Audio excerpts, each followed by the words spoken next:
A vida de São José, revelada à abadesa Maria Cecília Bage. O sofrimento de São José após a perda dos seus pais.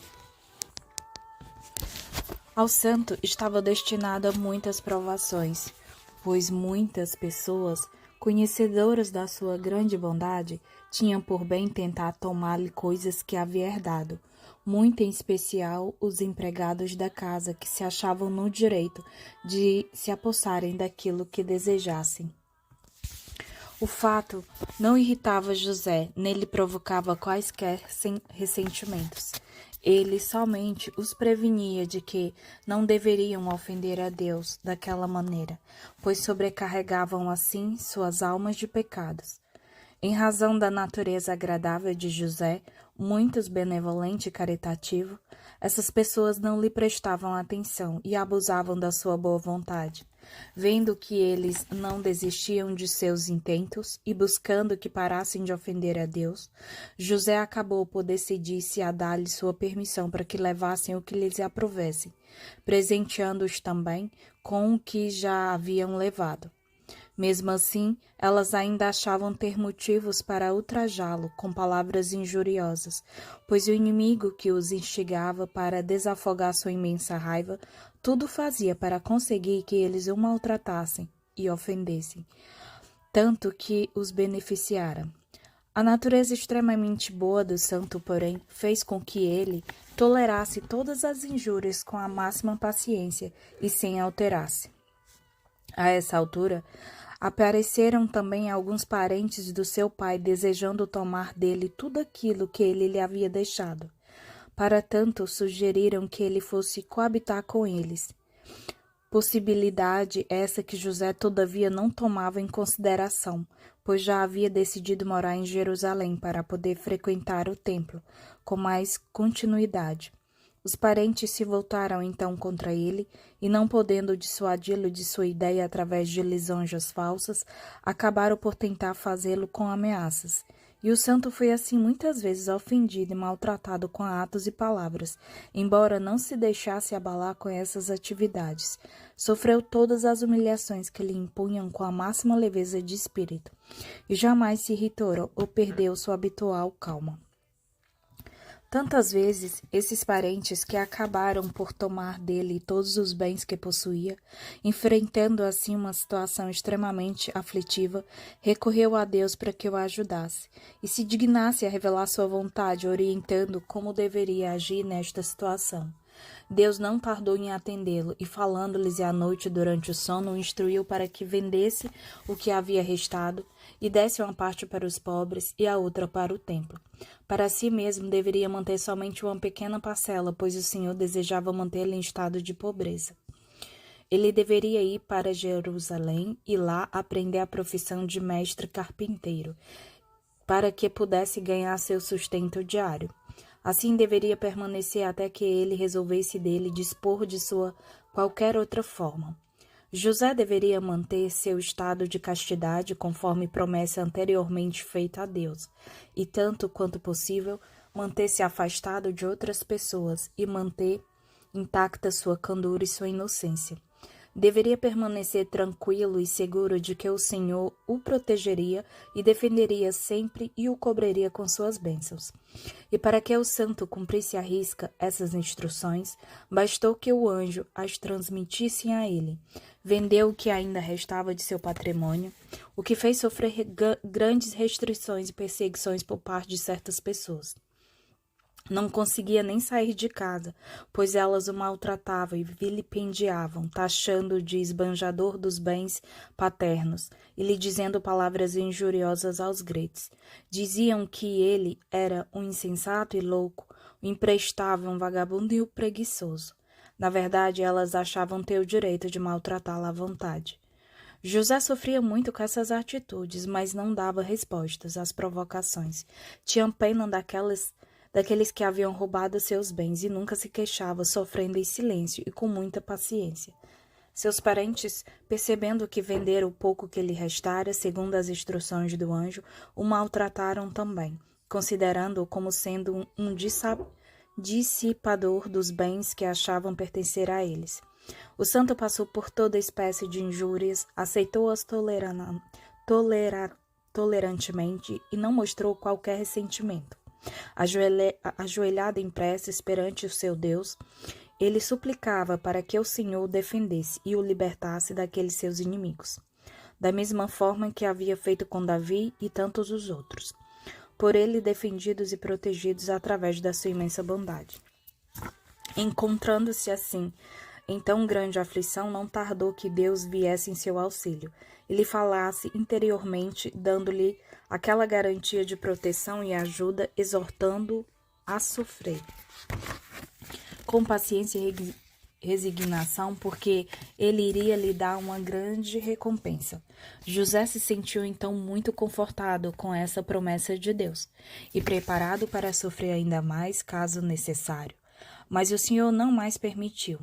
Fosse ele incomodado, pois já havia testado a sua fé e sua paciência. Por isso as pessoas acabaram por deixá-lo em paz. O santo recebeu a quantia proveniente da venda efetuada e fez uma oferenda a Deus, suplicando para que ele a aceitasse, pois nada desejava para si próprio, sendo essa sua vontade. Naquela noite, o anjo lhe falou outra vez e lhe ordenou que partisse imediatamente para Jerusalém, pois lá no templo ele lhe falaria novamente e lhe diria tudo o que deveria fazer. E o santo então partiu logo pela manhã. José deixa Nazaré, os primeiros anos em Jerusalém. Levantando-se bem cedo, José arrumou uma pequena trouxa com alguns pertences de uso e se colocou em preces para que Deus o protegesse na viagem.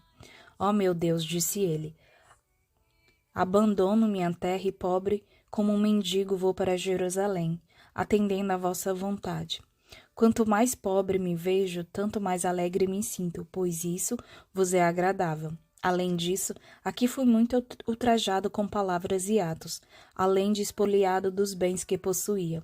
Suplico a vós que não castigueis essas pessoas para que as perdoeis pelas afrontas que me fizeram, porque eu pessoalmente já o fiz de todo o meu coração, e a todas desejo somente o bem. Se for vossa vontade que na cidade para onde vou eu venha a ser tratado da mesma forma, estou preparado para sofrer tudo novamente, a fim de atender à vossa vontade. Eu vos imploro que não me abandoneis, pois com o vosso favorecimento nada temo. Peço agora a vossa paternal bênção para que me acompanhe e me entrego todo aos vossos braços paternais. Tendo assim orado, colocou-se de pé muito alegre, pois havia obtido ao Senhor a garantia da sua proteção. Tomando sua pequena trouxa, saiu bem cedo de Nazaré para Jerusalém, sem que qualquer pessoa o visse. Caminhava só louvando a Deus e recitando os salmos de Davi, alegre, dizendo continuamente, aqui vou, meu Deus, para atender à vossa vontade, e é também para concretizar o desejo que tenho de morar em Jerusalém e frequentar o templo. À medida que caminhava, crescia seu desejo de chegar depressa, especialmente ao templo, onde iria adorar a Deus e apresentar seus sacrifícios. Em Nazaré, espalhou-se rapidamente a notícia de sua partida. Ninguém cuidou de segui-lo, embora muitos se alegrassem com o fato, pois o aproveitariam sossegadamente o que lhe havia tomado. O santo foi assim esquecido e ninguém mais mencionou seu nome, tendo assim muitos mostrado sua grande ingratidão para com ele. Ele mesmo muito se alegrava com isso, pois assim as pessoas o deixariam viver em paz e com toda a serenidade que ele desejava. Chegando a Jerusalém, foi diretamente para o templo para adorar a Deus e oferecer-se outra vez ao Senhor, agradecendo também a proteção que lhe fora dada durante sua viagem, e pedindo para que ele se manifestasse quanto ao que deveria fazer. Através daquela sua voz interior, Deus lhe transmitiu suas ordens e orientações. Depois disso, muito cansado, o santo se dirigiu a um local para alimentar-se e repousar por algum tempo, segundo as suas necessidades. Em seus sonhos, o anjo lhe falou para que repartisse o dinheiro que possuía em 3 partes, 2 das quais deveriam ser dadas ao templo, sendo que a terceira ele deveria manter consigo e a dividiria em outras 2 metades, uma das quais seriam destinadas aos pobres. E assim agiu José, de acordo com as instruções. Acordando muito cedo na manhã seguinte, fez suas costumeiras orações matinais e foi para o templo. Lá fazendo o recomendado donativo com grande satisfação e orando, louvando e agradecendo a Deus pela manifestação de sua vontade e se oferecendo novamente para obedecer a quaisquer novas instruções, manteve-se algum tempo em preces e passou depois a dar as recomendadas esmolas aos pobres, distribuindo a parcela ordenada pelo anjo. Em seguida, procurou quem pudesse ensinar-lhe a arte de carpintaria. Deveria proporcionar-lhe os necessários meios de sobrevivência. Encontrou logo a pessoa adequada, pois Deus assim o providenciou, para que ele pudesse cumprir as suas instruções. Essa pessoa era sobretudo temente a Deus e mestre no ofício. Ela concordou em pagar-lhe uma determinada quantia suficiente por hora. O santo iniciou então seu aprendizado, que foi fácil, pois ele atendia prazerosamente a todas as orientações recebidas através da vontade de Deus, e isso fazia com que tudo lhe parecesse simples e fácil. José se aplicou muito seriamente nessa sua atividade, embora jamais tenha deixado de atender também às suas orações e de recitar os seus salmos preferidos. O jovem se submetia a tudo com grande humildade e obedecia ao seu mestre, trabalhando com pontualidade e perfeição, motivos pelos quais passou a ser muito apreciado pelo patrão, a quem ele muito admirava e respeitava. Entretanto, jamais fez qualquer menção às suas origens, antecedências, posses ou qualquer outro assunto relacionado. Falava somente o estritamente necessário, totalmente aplicado em seu aprendizado, e jamais saindo para qualquer tipo de diversão. Para ir ao templo solicitava a devida permissão do mestre, e uma vez obtida, lá se mantinha a orar. Quando não tinha essa permissão, privava-se desse prazer sem rancores. Em seu local de trabalho, José teve em várias ocasiões oportunidades de mostrar suas grandes virtudes. Encontrava com frequência vadios e vagabundos que afirmavam ser ele um preguiçoso que tomava muito tempo no aprendizado da profissão, e o insultavam por isso. Ele inclinava sua cabeça e nada respondia. Às vezes o seu patrão presenciava tais ocorrências e repreendia aquelas pessoas, e o santo lhe pedia para que não ligasse para elas, pois não incomodavam, mas sim lhe davam pena. Foi também extraordinária a simplicidade mostrada por José, que jamais mostrava interesse por novidades ou curiosidades características de sua idade. Não buscava conhecer os atrativos peculiares da cidade, nem mesmo o que se havia nela, em geral, mas tão somente as estradas que levavam ao seu trabalho e ao templo.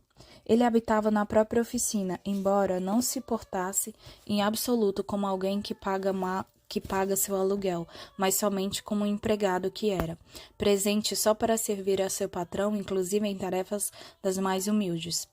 O mestre observava que o jovem dava grandes esmolas para os pobres, e certo dia mencionou o fato de que ele, José, também era pobre, e de que deveria atentar mais às suas próprias necessidades. E José lhe respondeu: faça esmolas aos mais necessitados, porque Deus se encarregará de mim e cuidará de todas as minhas necessidades. A resposta deixou seu patrão verdadeiramente edificado. O santo mostrava imensa satisfação em seu trabalho manual e em ser um subalterno, e também pelo fato de ser pobre e desprezado pelas demais pessoas. Agia dessa forma por instruções do anjo, que lhe dizia serem muito agradáveis ao Senhor, essas práticas, e que ele amava muito aqueles que as exercitavam.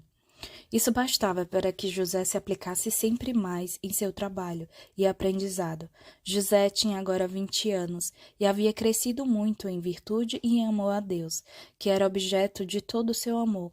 Com muita frequência durante o trabalho, permanecia estático, contemplando a beleza e a perfeição das obras divinas. Fazia constantes jejuns e vigílias, e passava muitas noites absorvido em preces a Deus. E nunca deixava de dispensar sua máxima atenção para com aqueles que se encontravam agonizantes. Quando não lhes podia dispensar sua atenção, orava muito a Deus por eles e pela sua segurança. Passaram-se assim alguns anos, até que o santo teve terminado aquele período de instrução e aprendizado. Aguardava ansiosamente que o anjo determinasse a vontade de Deus, orientando e deveria agora trabalhar por conta própria ou continuar junto a seu mestre. Esse então adoeceu de moléstia fatal, terminando sua vida com muita paz e tranquilidade. Nessa oportunidade, o santo lhe deu sua assistência caridosa e amorosa, como se tratasse de seu pai. Implorou a Deus pela felicidade eterna de seu patrão, e Deus o atendeu nesse sentido. E José agora, liberado de quaisquer compromissos, dirigiu-se ao templo para suplicar ao Senhor que manifestasse sua vontade e maneira como desejaria ser servido. Deus então o iluminou e o confortou e o consolou. Na noite seguinte, um anjo apareceu em seu sono e o instruiu sobre o que deveria fazer por ordem divina. Ele deveria montar sua própria oficina de trabalho, adquirindo o que fosse necessário para o exercício da profissão, mas que deveria continuar a viver humildemente em pobreza. Assim fez José, muito se alegrando com aquela orientação do anjo. Acordando repentinamente, ele se ajoelhou e louvou a Deus, agradecendo as instruções recebidas.